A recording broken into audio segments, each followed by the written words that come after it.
नमस्कार दोस्तों, स्वागत है आपका वी के पीछे से एकेडमी में। आज की वीडियो में हम देखेंगे सिंधु घाटी सभ्यता। उससे पिछली वीडियो में हमने देखा था ये संवैधानिक संस्था या संवैधानिक आयोग के बारे में। ठीक है, पहले तो आप ये बताएंगे कमेंट करके कि हाँ आवाज़ सही आ रही है कि नहीं आ रही है। ठीक है, इसमें देखेंगे हम कुछ टॉपिक सिंधु घाटी सभ्यता से, जैसे कि सिंधु घाटी सभ्यता का इतिहास। ठीक, ऐसे ही हम सिंधु घाटी सभ्यता का विस्तार भी देखेंगे, प्रमुख विशेषताएं देखेंगे और नगर नियोजन और प्रमुख स्थल और प्रमुख फसलें और आयातित वस्तुएं और प्रदेश। ठीक है, चलिए देखते हैं, शुरू करते हैं।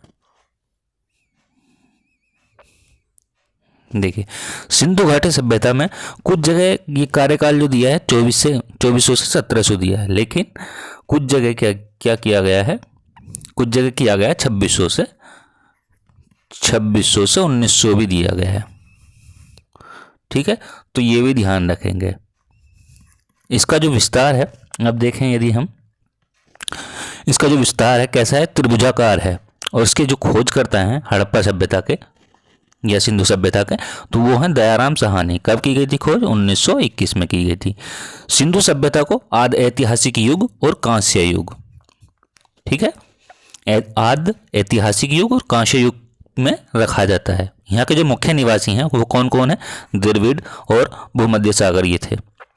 ये सिंधु घाटी जो सभ्यता थी वो नगरीय सभ्यता थी। चलिए आगे देखते हैं। अब यदि इसका विस्तार देखें तो कुछ इस तरीके से है, जैसे कि यदि बात करते हैं हम उत्तर की, तो उत्तर में जो फैली थी, ये कहाँ फैली थी? मादा में फैली थी। मादा कहाँ है? जम्मू कश्मीर में है। किस नदी पर है मादा? तो ये है चिनाब नदी पर। ठीक है, ध्यान रखेंगे। और यदि बात करते हैं हम पश्चिम की, यदि हम बात पश्चिम की करते हैं, पश्चिम में कहाँ फैली थी? ये सुतका गैंडोर कहाँ है? बलूचिस्तान में है। ठीक है, सुतका गैंडोर किस नदी पर है? तो वो है दाश्क नदी पर। यदि बात करें दक्षिण में कहाँ फैली थी सिंधु घाटी सभ्यता, तो दाइमाबाद। ठीक है, दाइमाबाद कहाँ है? महाराष्ट्र में है। और ये किस नदी पर है? तो वो गोदावरी नदी पर है। ठीक है, अब यदि बात करें हम पूरब की, पूरब में कहाँ फैली थी? तो वो फैली थी आलमगीरपुर कहाँ है? मेरठ में। मेरठ कहाँ है? उत्तर प्रदेश में। और ये आलमगीरपुर की बात करें तो ये किस नदी पर है? तो ये है हिंडन नदी पर। ठीक, चलिए नेक्स्ट देखते हैं। अब देखिए, हमने पूरब में भी देखा, नॉर्थ में उत्तर में देखा, और वेस्ट पश्चिम में देखा, और साउथ दक्षिण में देखा। ठीक है, यहाँ इसका विस्तार था। चलिए आगे देखते हैं।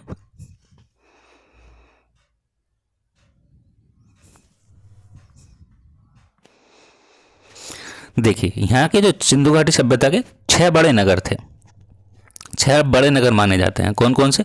मोहनजोदड़ो, हड़प्पा, गंडवारीवाला और राखीगढ़ी, धोलावीरा और कालीबंगा। ये 6 स्थल हैं। मोहनजोदड़ो 1, हड़प्पा 2, गंडवारीवाला 3, राखीगढ़ी 4, धोलावीरा 5, कालीबंगा 6।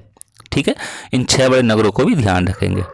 यदि पहली साइट की बात करें भारत में, तो पहली साइट थी धोलावीरा। धोलावीरा कहाँ है? गुजरात में। ठीक, यूनेस्को में जो शामिल किया गया था इसको, धोलावीरा को, तो वो 2021 में शामिल किया गया था, विश्व विरासत स्थल की सूची में शामिल किया गया था। यदि स्वतंत्रता प्राप्ति के बाद देखें तो सर्वाधिक स्थल जो पाए गए हैं, खोजे गए हैं, वो गुजरात में खोजे गए हैं। ठीक है, यदि बात करते हैं हम सिंधु घाटी सभ्यता का सबसे बड़ा स्थल कौन सा माना जाता है, तो सबसे बड़ा स्थल माना जाता है मोहनजोदड़ो। चलिए आगे देख लेते हैं। इसमें हम पूरी सिंधु घाटी सभ्यता और उसके जितने भी स्थल हैं उनके बारे में चर्चा करेंगे। चलिए देखते हैं। भारत में यदि बात करें सबसे बड़ा स्थल कौन सा है, तो वो है राखीगढ़ी। ठीक, कहाँ है? घग्गर नदी पर। खोज किसने की थी राखीगढ़ी की? ये की थी सूरजभान ने की थी। कब की गई थी? 1963 में की गई थी। ठीक है, राखीगढ़ी कहाँ है? हरियाणा। यदि बात करते हैं यहाँ के बंदरगाह की, सिंधु घाटी सभ्यता में 2 बंदरगाह थे। यहाँ से क्वेश्चन पूछा गया है, ध्यान रखेंगे। ठीक है, बंदरगाह कौन कौन से थे? तो लोथल है और सुतकोटरा है। ठीक, 2 हैं, लोथल और सुतकोटरा। और यदि बात करें, ये जुते हुए खेत और नक्काशीदार ईंटों का जो साक्ष्य मिले हैं वो हमें कहाँ से मिले हैं? वो मिले हैं कालीबंगा से। जुते हुए खेत, पहला हो गया ये जुते हुए खेत और दूसरा हो गया नक्काशीदार ईंट का प्रयोग जो किया गया है। जो साक्ष्य मिले हैं वो कालीबंगा से मिले हैं। कालीबंगा कहाँ है? ये है आपका राजस्थान में। ठीक है। यदि बात करते हैं सिंधु घाटी सभ्यता की सबसे बड़ी इमारत की, यहाँ आती है सबसे बड़ी इमारत, तो वो कौन सी है? मोहनजोदड़ो है। ठीक, ये भी ध्यान रखेंगे। चलिए आगे चलते हैं।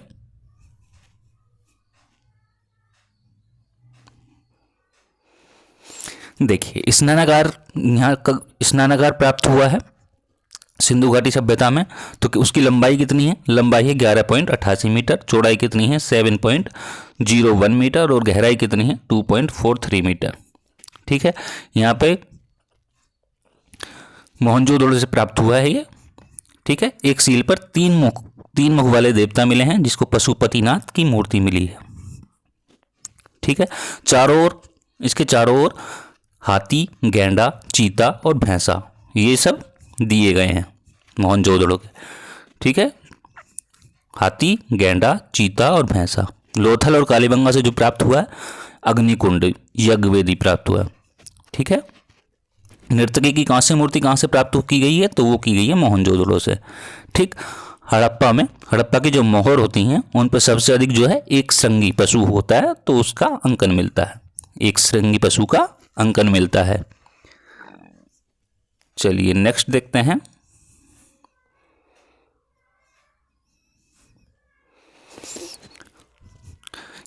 एक आयताकार मोहर में स्त्री के गर्भ से निकला हुआ पौधा भी दिखाई दिया है। यहाँ पे आयताकार मोहर है और स्त्री के गर्भ से निकला हुआ पौधा दिखाई दिया है। ठीक है, यदि मनके की बात करें, मनके बनाने के जो कारखाने हैं वो कहाँ से प्राप्त हुए हैं? वो लोथल और चंदहुदड़ो से प्राप्त हुए हैं। ठीक है, चंदहुदड़ो से। ठीक, मनके बनाने के कारखाने। यदि बात करें लिपि कौन सी थी सिंधु घाटी सभ्यता में, तो वो भावचित्रात्मक लिपि थी। ये कैसे लिखी जाती है? ये लिखी जाती है राइट टू लेफ्ट। ठीक है, दाएं से बाएं लिखी जाती है, ये भी ध्यान रखेंगे। यदि बात करें इसी को सुमेरिया की सभ्यता भी कहा जाता है। लेखन कला की इसमें जो सुमेरिया की सभ्यता में लेखन की उचित प्रणाली विकसित करने की पहली सभ्यता है। ठीक है, उचित प्रणाली विकसित करने वाली पहली सभ्यता है। चलिए आगे देखते हैं। अब देखते हैं प्रमुख स्थल इनके।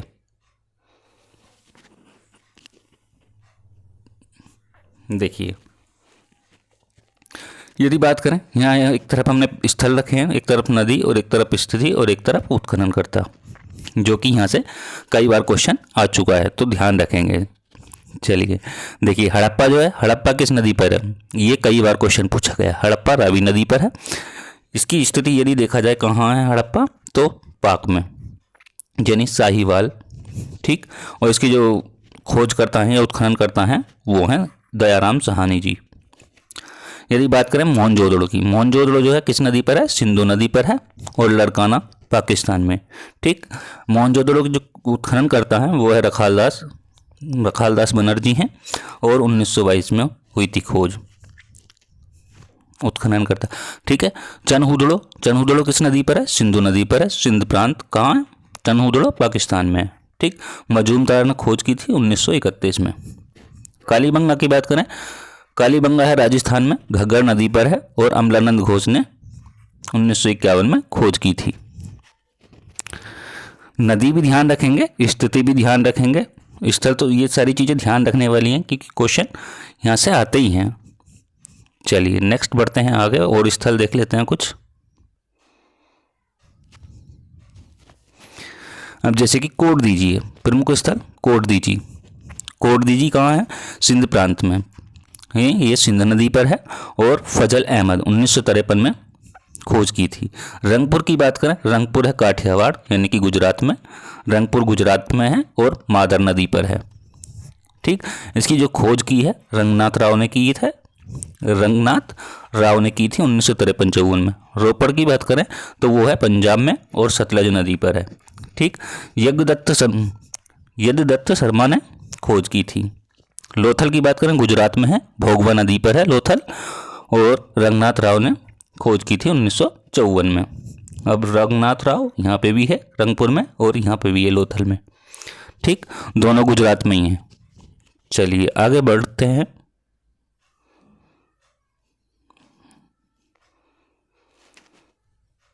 देखिए आलमगीरपुर हमने कहाँ बताया था, आलमगीरपुर बताया था हमने मेरठ में, ठीक। और ये कहाँ है, किस नदी पर है, हिंड नदी पर यज्ञदत्त ने खोज की थी। सुतका गैंडोर की बात करें तो कहाँ है, दाश्क नदी पर है और पाकिस्तान में स्थिति है, पाकिस्तान में सुतका गैंडोर। R.L. स्टैन ने इसकी खोज की थी। बनमाली की बात करें रंगोई नदी पर है और हरियाणा में है बनमाली, ठीक। रविंद्र सिंह बिष्ट ने इसकी खोज की थी। यदि बात करें धोलावीरा, धोलावीरा कहाँ है, गुजरात में और लूनी नदी पर है। J.P. जोशी ने इसकी खोज की थी। सोतकहा सादीकोर नदी पर है, द बलूचिस्तान दक्षिण बलूचिस्तान में है, ठीक है। खोज किसने की थी, जॉर्ज डेल्स ने की थी। किसने की थी, जॉर्ज डेल्स ने। चलिए नेक्स्ट बढ़ते हैं आगे।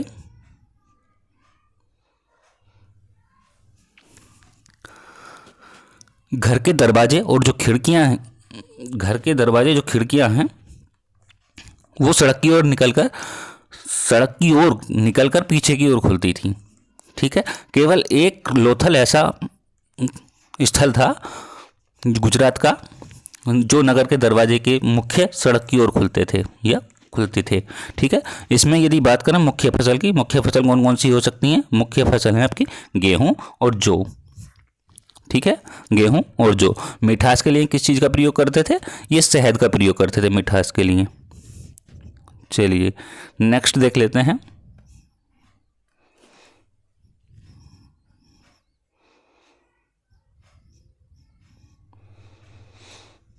देखिए बनमाली, बनमाली से क्या प्राप्त हुआ है हमें, मिट्टी के हल प्राप्त हुए हैं, जैसे कि आप ये तस्वीर में देख सकते हैं।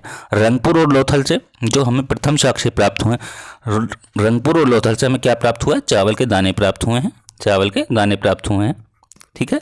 और प्रथम जो साक्ष्य मिले हैं, प्रथम साक्ष्य जो मिले हैं वो लोथल से मिले हैं चावल के दानों के, ठीक है। सुरकोतला, कालीबंगा और लोथल, यहाँ से जो है घोड़े के जो अस्थि पंजर होते हैं वो देखने को मिले हैं, ठीक है।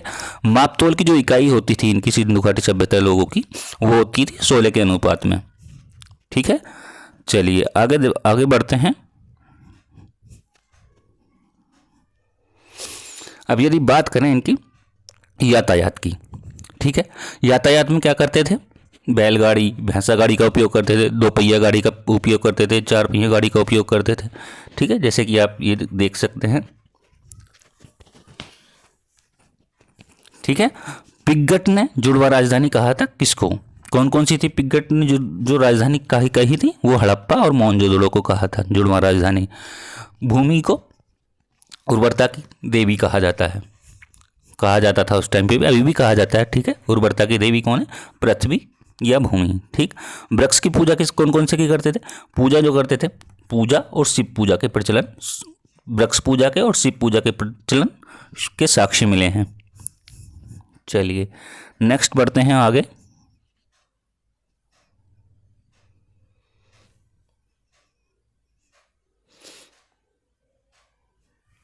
देखिए वहाँ सिंधु घाटी सभ्यता में स्वास्तिक चिन्ह का भी प्रयोग किया गया था, ये हड़प्पा सभ्यता की देन थी, ठीक है। सूर्योपासना का, स्वास्तिक चिन्ह से सूर्योपासना का अनुमान लगाया जाता था, ठीक। सिंधु घाटी नगरों में किसी भी मंदिर के, अब ये भी ध्यान रखना है, मंदिर के अवशेष नहीं मिले हैं, ठीक है। यहाँ से सिंधु घाटी सभ्यता में मंदिर के अवशेष नहीं मिले हैं। पूजा किसकी करते थे, कुबड़ वाला सांड की पूजा करते थे, जैसे कि आप ये तस्वीर में देख सकते हैं, ठीक है। यहाँ का जो समाज था सिंधु घाटी सभ्यता का, यहाँ की जो स्त्रियों की संख्या अधिक मिलने के कारण यहाँ पर मातृसत्तात्मक समाज था, ठीक है, मिट्टी की मूर्तियाँ अधिक मिलने से। चलिए नेक्स्ट बढ़ते हैं आगे।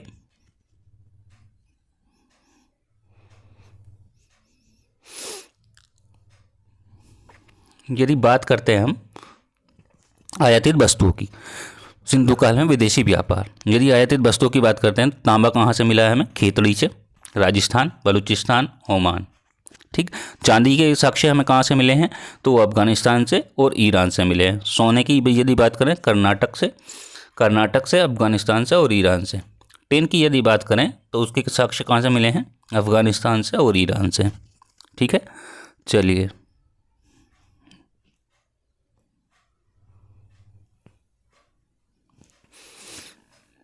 यदि और बात करें गोमेद जो वस्तुएं होती थी उसका जो व्यापार होता सौराष्ट्र से होता था, लार्ज बर्थ की बात करें, लार्ज बर्थ जो आयातित वस्तु थी उसका व्यापार जो होता था मेसोपोटामिया से होता था और शीशा का व्यापार ईरान से होता था।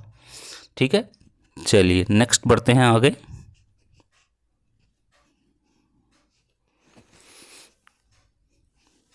यदि बात करें वस्त्र किस टाइप के पहनते थे, ठीक है, सूती वस्त्र भी पहनते थे और ऊनी वस्त्रों का प्रयोग भी करते थे, दोनों के लिए। यदि हम मनोरंजन की बात करें, एंटरटेनमेंट की बात करते हैं हम, तो उस टाइम पे एंटरटेनमेंट कैसे होता था, तो वो मछली पकड़ते थे और शिकार करते थे, और पशु पक्षी जो होते हैं उनको आपस में लड़ाते थे, और चौपड़ या पासा, जैसे कि आप ये देख सकते हैं, इस तरीके का खेल खेलते थे। जैसे कि आप पक्षी लड़ रहे हैं, इनको आपस में लड़ाते थे, ठीक, शिकार करते थे और मछली पकड़ते थे। चलिए नेक्स्ट बढ़ते हैं आगे।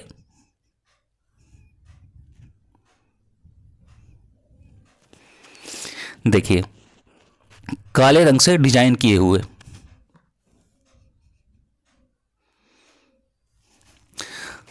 काले रंग से डिजाइन किए हुए लाल मिट्टी के बर्तन बनाते थे, और तलवार से बिल्कुल परिचित नहीं थे यहाँ के लोग सिंधु घाटी सभ्यता के। यदि बात करें, कालीबंगा एकमात्र हड़प्पा स्थल ऐसा था जहाँ निचला शहर जो है किले से घिरा था। इसका अर्थ क्या होता है कालीबंगा का, तो काली चूड़ियाँ होता है, जैसे कि देख सकते हैं यहाँ पे तस्वीर में। ठीक है, अर्थ क्या होता है काली चूड़ियाँ। यहाँ से और क्या मिला है, खेत जोतना और अग्नि पूजा की प्रथा के प्रमाण मिले हैं। ठीक है, चलिए नेक्स्ट बढ़ते हैं आगे।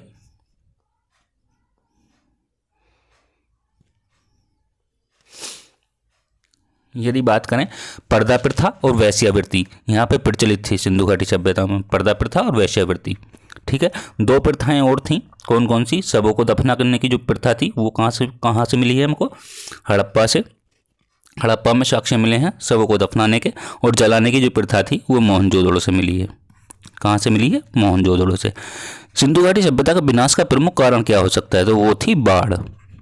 ठीक है, आग में पकी हुई ईंटों को जो क्या कहा जाता है, टेराकोटा कहा जाता है। आग में जो पकी हुई ईंट होती हैं उस टाइम पे टेराकोटा कहा जाता है ये था भी। ठीक है, चलिए आज की वीडियो में इतना ही, और आप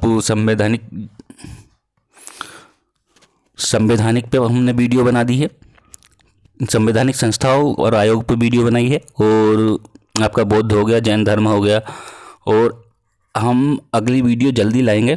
ठीक है, यदि वीडियो अच्छी लगे तो लाइक करें, कमेंट करें, ज़्यादा से ज़्यादा वीडियो को शेयर करें, चैनल को सब्सक्राइब करें, और यदि आपको टेलीग्राम PDF चाहिए तो टेलीग्राम आप ज्वाइन कर सकते हैं। आप कमेंट करके बताएंगे कि आपको PDF चाहिए कि नहीं चाहिए। ठीक है, और आवाज़ भी बताएंगे क्लियर आ रही है कि नहीं। चलिए मिलते हैं नेक्स्ट क्लास में, तब तक के लिए धन्यवाद।